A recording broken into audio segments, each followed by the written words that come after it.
morning, everyone. Welcome to Unity of Boulder's live stream. We're so happy you're joining us today. We're going to start by chanting. This is our meditation service, so we chant for about 15 minutes, and then you're going to get a beautiful message from Jack, and then we get the singing bowl. So we're so glad you're here with us, and we'll just start by singing. Norma and I will be the call, and Louie and Larry will be the response.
Where you once belonged.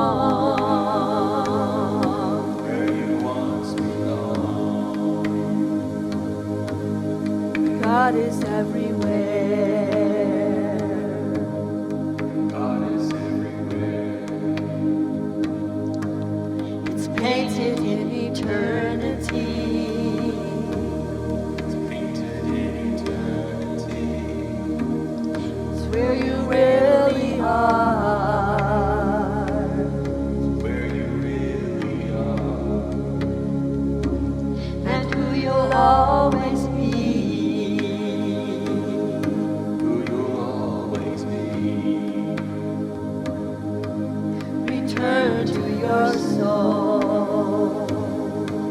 Return to your soul. Remember who you really are. Remember who you really are. Listen to your heart. Listen to your heart. Remember who you are. Remember who you are. God is everywhere. God is everywhere. It's painted in eternity. It's painted in eternity. It's who you really are. It's who you really are. And who you'll always be. You'll always be.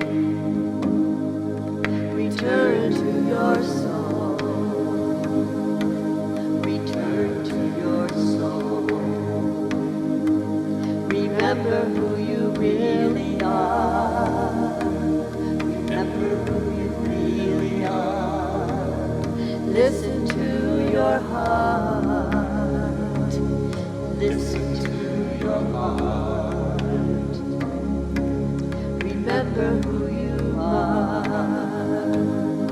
Remember who you are. God is everywhere. God is everywhere. It's painted in eternity. It's painted in eternity. It's who you really are. It's who you really are. And who you'll always be. And who you'll always be. Return to your soul. Return to your soul. Remember who you really are. Remember who you really are.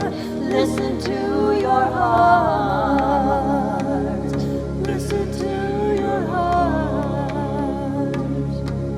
Remember who you are. Remember who you are.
your soul. Return to your soul. Return to your heart of hearts. Return to your heart of hearts. To your golden dream. To your golden dream. To the child inside. To the child inside. And you'll be coming home. You'll be coming home. Home to where you first were born. Home to where you first were born. Where your roots are strong. Where your roots are strong. Where you once belonged. Where you once belonged. Return to your soul. Return to your soul. Return to your heart of hearts. Return to your heart of hearts. To your golden dream. To your golden dream. To the child inside. To the child inside. And you'll be coming home. You'll be coming home. Home to where you first were born. Home to where you first were born. Where your roots are strong. Where your roots are strong. Where you once belonged. Where you once belonged. God is everywhere. God is everywhere. It's painted in eternity. It's painted in eternity. It's who you really are. It's who you really are. And who you'll always be. And who you'll always be. Return to your soul. Return to your soul. Remember who you really are. Remember who you really are. Listen to your heart. Listen to your heart. Remember who you are. Remember who you are. God is everywhere. God is everywhere. It's painted in eternity. It's painted in eternity. It's who you really are. It's who you really are. And who you'll always be. And who you'll always be. Return to your soul. Return to your soul. Remember who you really are. Remember who you really are. Listen to your heart. Listen to your heart. Remember who you are. And who you are.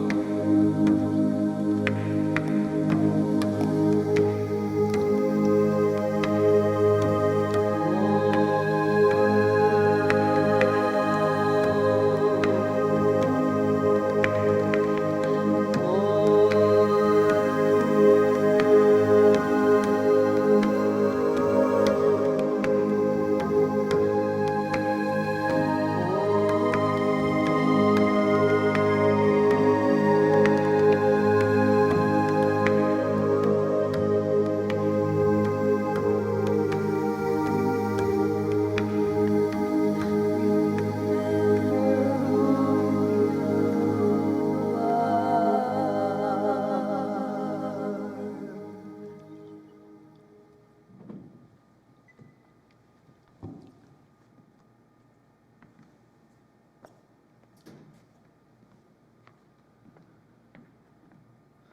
Good morning, everyone. I will begin with some announcements that might be of value to you. We have a coffee fellowship after the second service around 12:10, 12:15 this afternoon. Get a chance to meet the ministers and talk on Zoom. And we also have at 1 o'clock this afternoon, we have our membership class.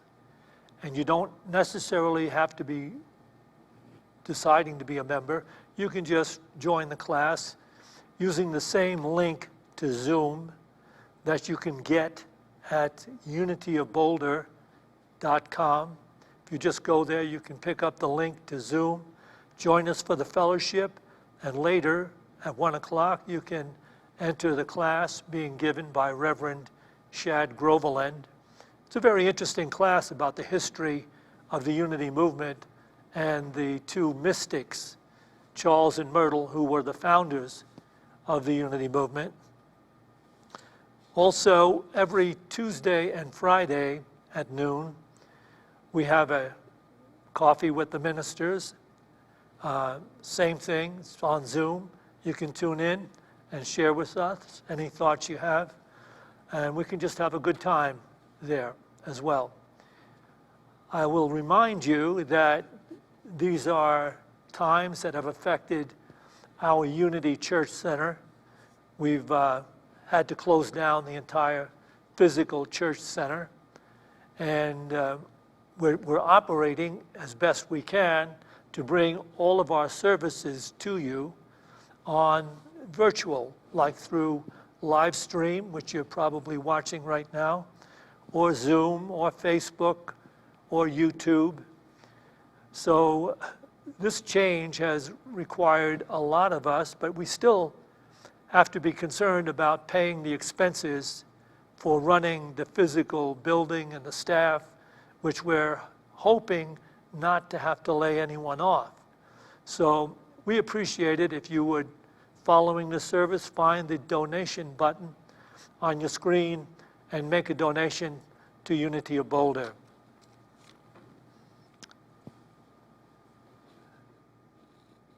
In the 17th century, there was a Buddhist sect that was called Pure Land Buddhism. According to the doctrine of this sect, the aspirant, the seeker, would have to pass through 10,000 worlds of lila, which means, distraction, ignorance, or temptation, before he would be able, or she would be able to qualify to enter the Pure Land consciousness of the Buddha. In mockery to this, Zen master Bosha wrote this particular haiku, this poem, in mockery of that Zen movement. We can have this up on the screen, please. Basho's haiku: pure land, 10,000 worlds away. How can I expect to get there with only a pair of straw sandals? It's an interesting, beautiful little poem expressing, this dimension of consciousness. But you see, Zen masters train people to enter into the presence or the divine consciousness, if you will, the one consciousness of Buddha. They train people to find that in every present moment. That's the objective of that spiritual training in a Zen monastery by Zen masters.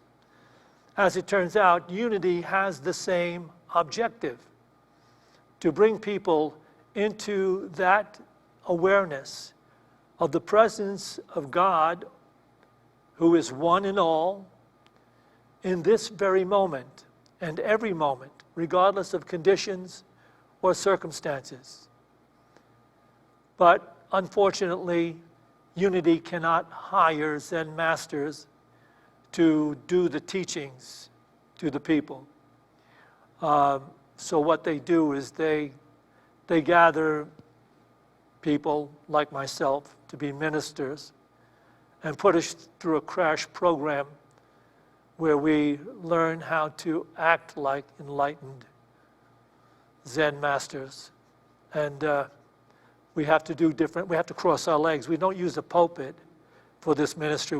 We cross our legs like this, and we have to wear the right attire. We have to find, clothing that looks, like a Zen master might wear. And I can tell you right now that no really true Zen master would allow his offering to be like this. He would have a full-length candle right there, nothing like this stubby candle that you see here. But we do our best to apprise you of the truth, which is of the most importance. So let's go about doing that right now. For the objective of that is to bring everyone into the awareness of the divine presence in every moment, the enlightened awareness, which A Course in Miracles refers to as the at-one-ment. And the modern-day master Eckhart Tolle refers to as the now, or the here and now moment. Let's take a look at how Eckhart Tolle relates this truth from his book, Stillness Speaks. This is on page 44. The moment you enter the now with your attention, you realize that life is sacred. There is a sacredness to everything you perceive when you are present. The more you live in the now, the more you sense the simple yet profound joy of being and the sacredness of life. Take this in, because you can see with this ideal how much of the world that we live in the limited awareness, is completely removed from this truth. The moment you enter the now, your attention, you realize that life is sacred. There is a sacredness to everything you perceive when you are present. The more you live in the now, the more you sense the simple yet profound joy of being and the sacredness of life. In this short paragraph, we have the human dilemma and its solution. The human dilemma is that our initial state of consciousness, in which we define ourselves as physical bodies in a world of separate physical phenomena, in that state of consciousness, nothing appears to us to be sacred. But everything appears as something that we might possibly be able to use to advance our own personal agenda, or to gain some personal advantage, or to pursue some specialness on a personal level. This is all that it is about in this limited state of consciousness in which we are born and raised and educated. So there's a shift required in the awareness.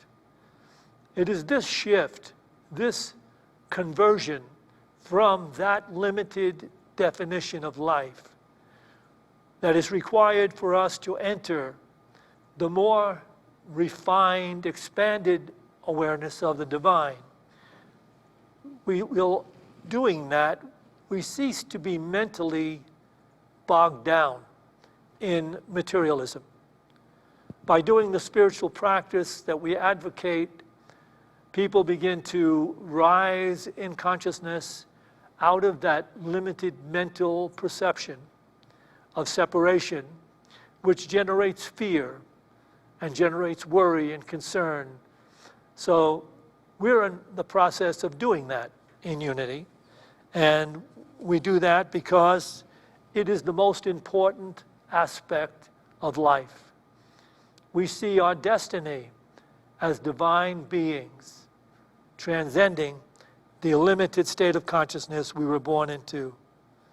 So, life in the personal ego-centered consciousness perceives itself as a life going forward in the illusion of separation, attempting to make itself special and to gain advantages, always on a special level.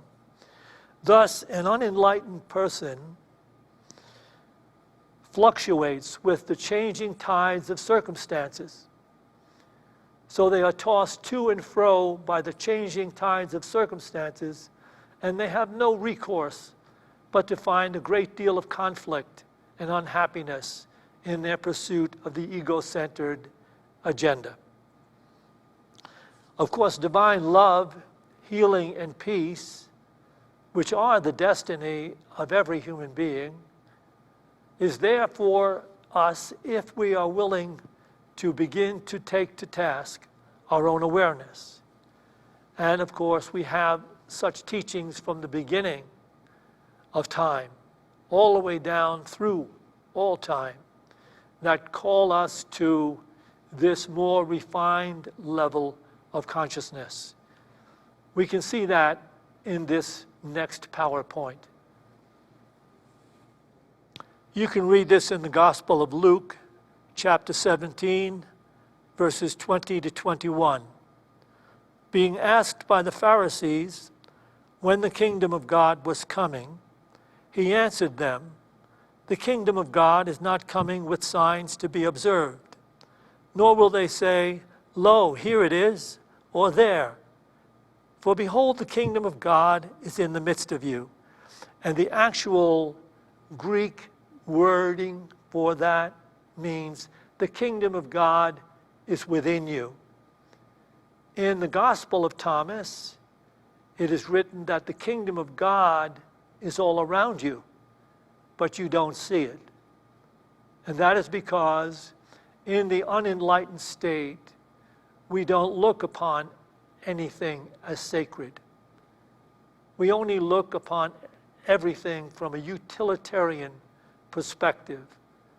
How can this advance my personal agenda, or what I want, or to get my personality out there to be popular, or to gain some more advantages on a material level? But seeing things as sacred requires a transformation into the consciousness divine.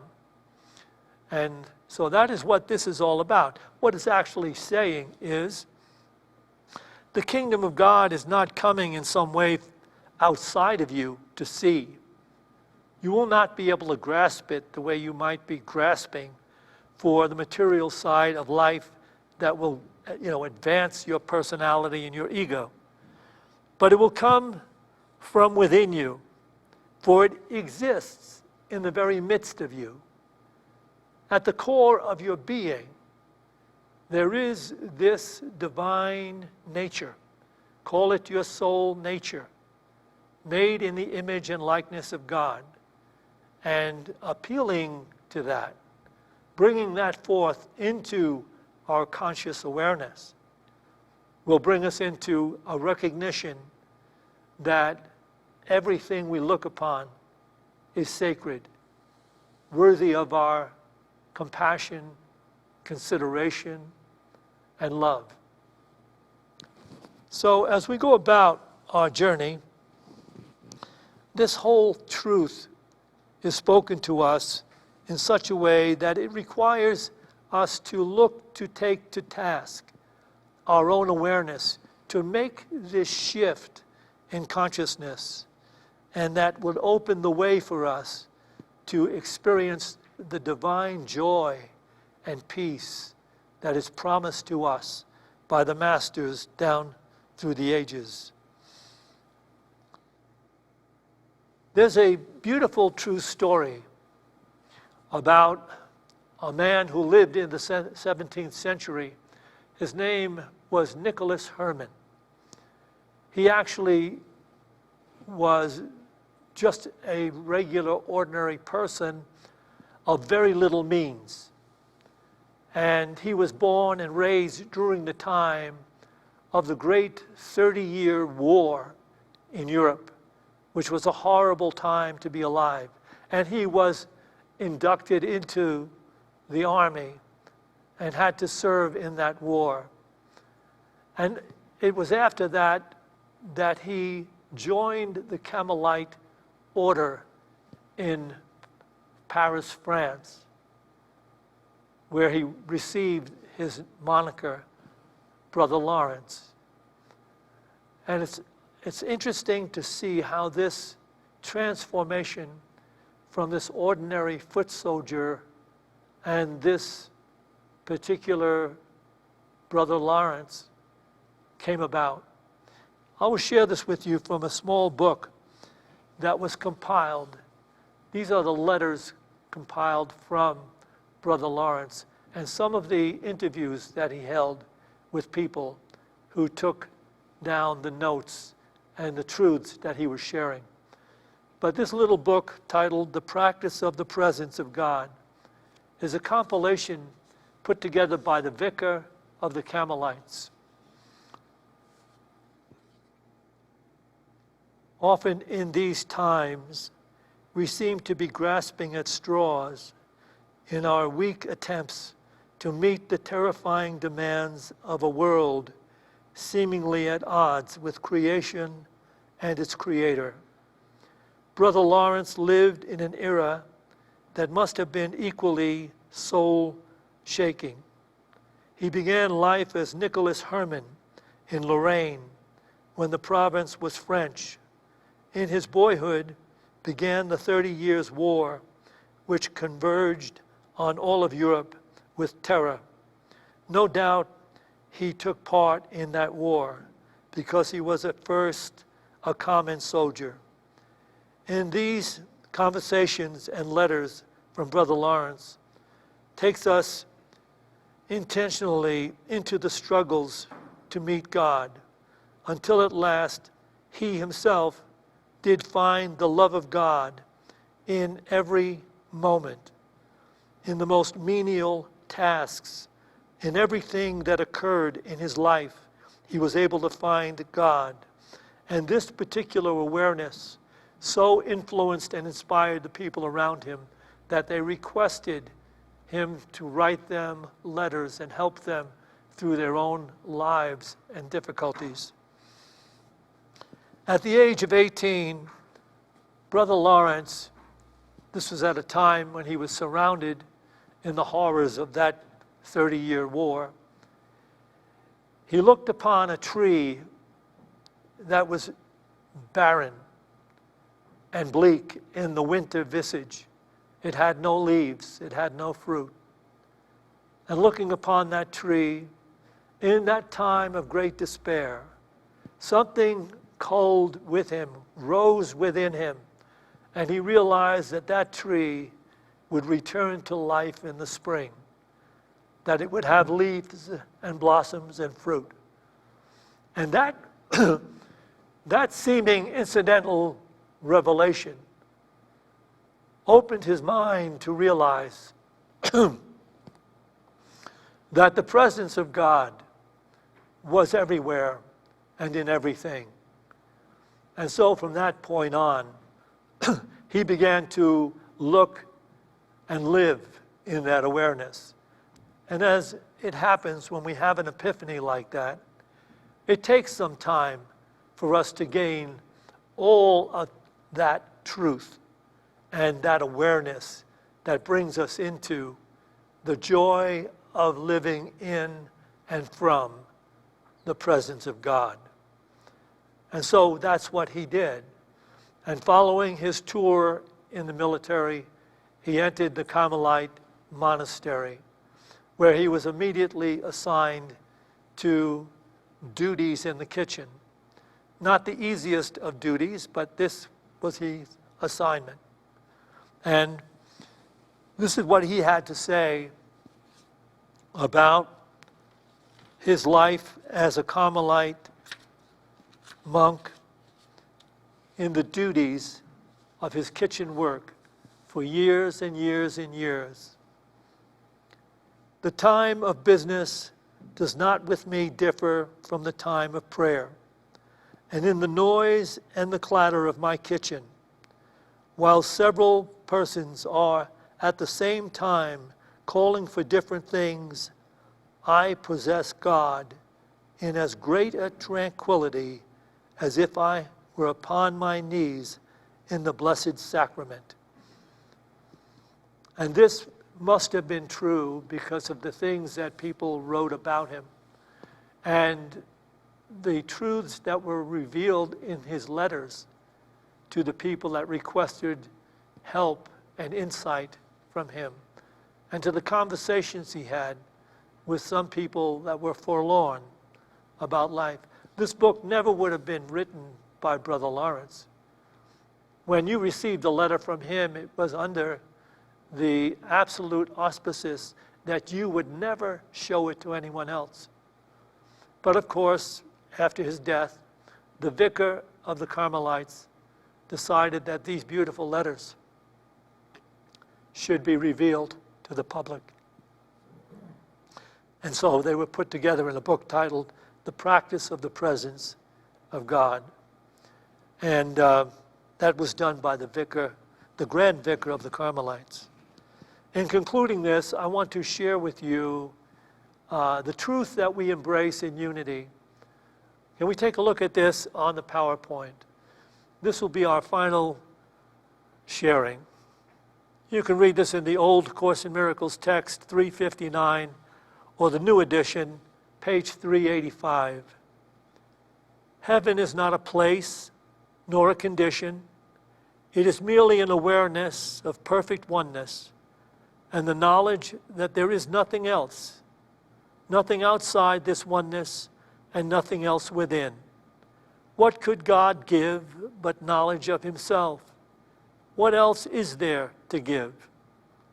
The belief that you could give and get something else, something outside yourself, has cost you the awareness of heaven and of your identity. Can we take this back again, please? So you can see in what is being shared here, the whole concept that Eckhart Tolle shares and the whole concept of Brother Lawrence's truth, that everything we look upon, everything we see is God, is sacred, is worthy of our consideration, our compassion, our caring, our nurturing. That is what life really is all about. That's the destiny of those who would really find happiness and peace. I'm going to share this with you again, and we'll conclude that, and we'll turn to our own time of meditation. Heaven is not a place nor a condition. It is merely an awareness of perfect oneness and the knowledge that there is nothing else, nothing outside this oneness and nothing else within. What could God give but knowledge of himself? What is there to give? The belief that you could give and get something else, something outside yourself, has cost you the awareness of heaven and your identity, has cost you the awareness of the presence of God as sacred in every living one, in everything you see. There is only God.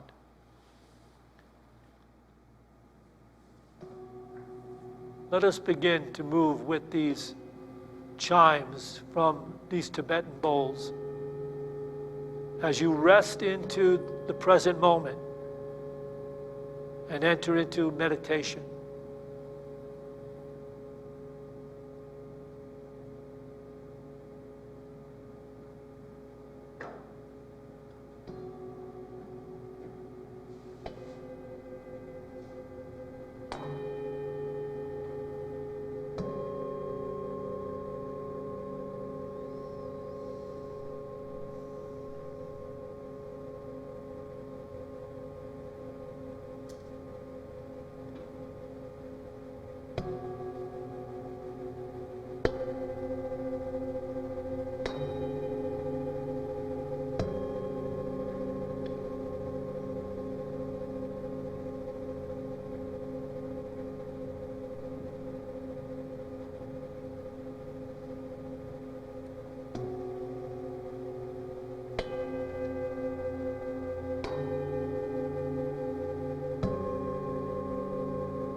Everything I look upon,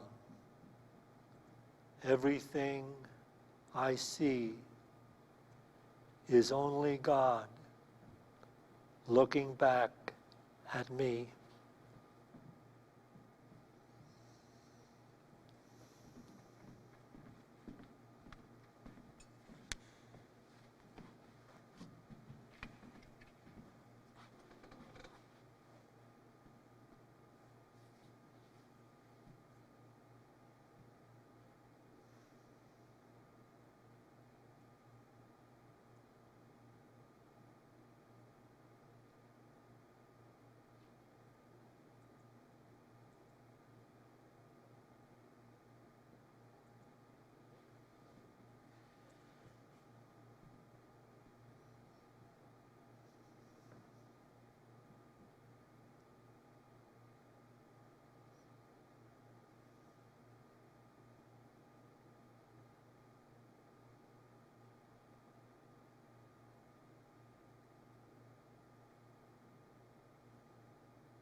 as we go forth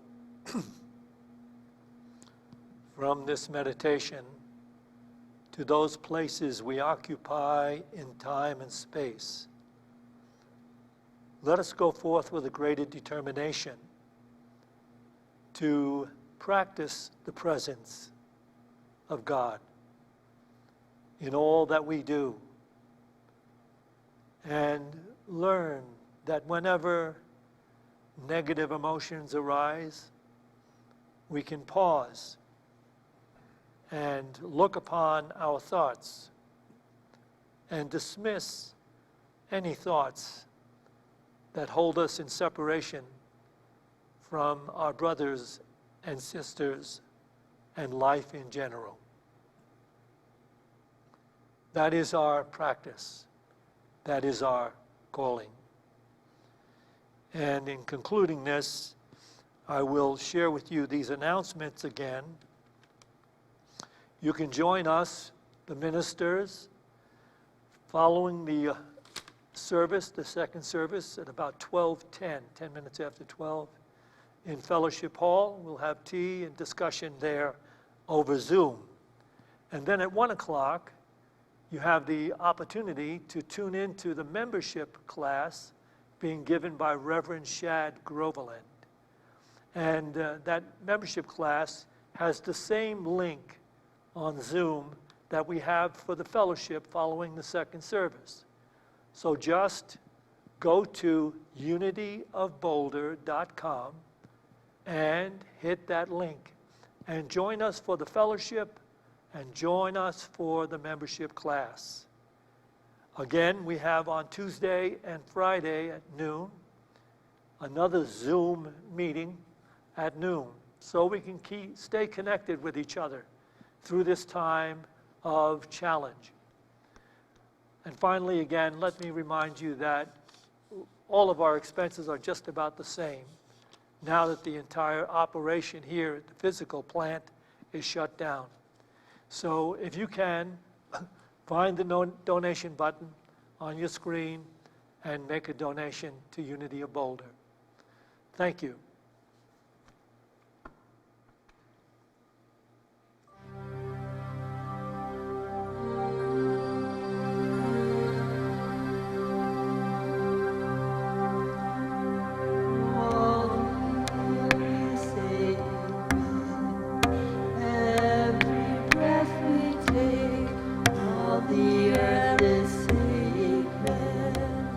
Every breath we take,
If you want to live an amazing life, a truly abundant, happy life, make it a priority to live more in the present moment.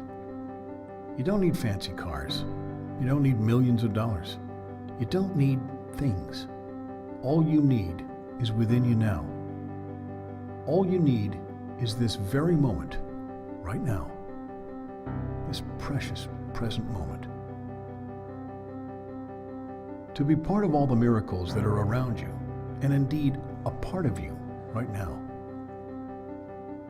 All unhappiness is formed when we take our being away from the present moment.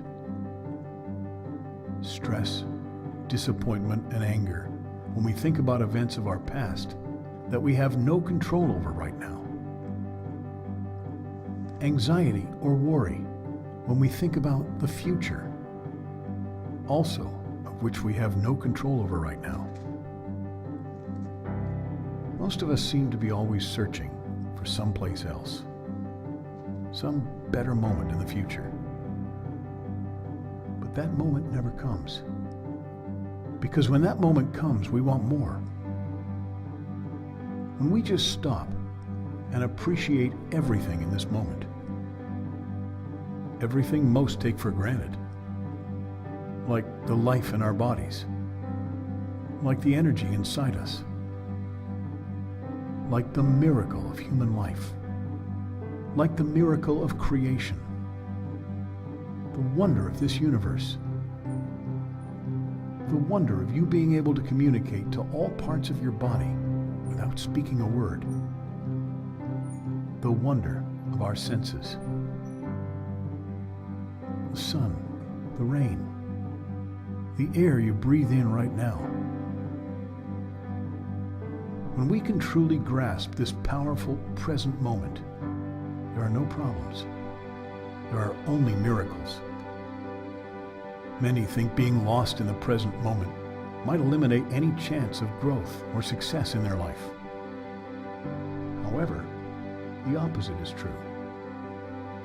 When everything you do is infused with your presence, everything you do is done with more quality, more connection, with more love. And when you are more connected with everything you do, there is greater success on all levels. The success all of us seek is really just the feeling we believe we'll get in achieving it. So the success itself is really a feeling. And any feeling, even the highest elation, can be achieved right now when your attention, when your appreciation is 100% focused on this perfect present moment.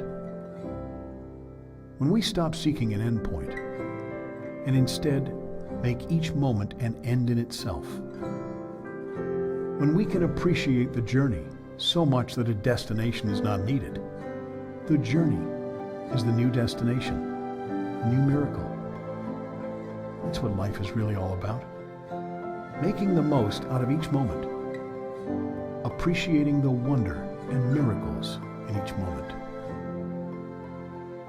You need nothing, materially speaking. You are complete, as you are, right now.